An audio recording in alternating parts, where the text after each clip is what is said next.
मंत्रिमंडळातून डावलल्यानंतर छगन भुजबळांची समता परिषद ॲक्टिव्ह झाली। आगामी स्थानिक स्वराज्य संस्थेच्या निवडणुका ताकदीने लढण्याची तयारी सुरू केली।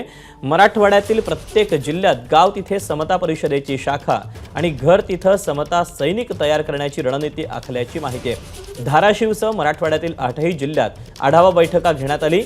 पहिल्या टप्प्यात धाराशिव जिल्ह्यात 100 शाखा उघडणार असल्याचा निर्णय या आढावा बैठकीत घेण्यात आला।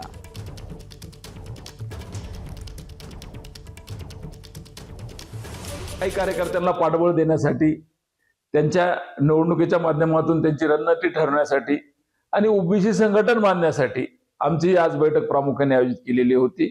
आणि निश्चितच या बैठकीला या जिल्ह्यातून सर्व तालुका अध्यक्ष, सगळे पदाधिकारी उपस्थित होते आणि लवकरच एक 100 शाखेचं समता परिषदेच्या 100 शाखा धाराशिव जिल्ह्यात म्हणजे धाराशिव जिल्ह्यामध्ये 100 शाखा स्थापन करण्यात येणार आहेत, असं इथले जिल्हाध्यक्ष असतील, आमचे विभागीय अध्यक्ष यांनी सूचना केलेली आहे।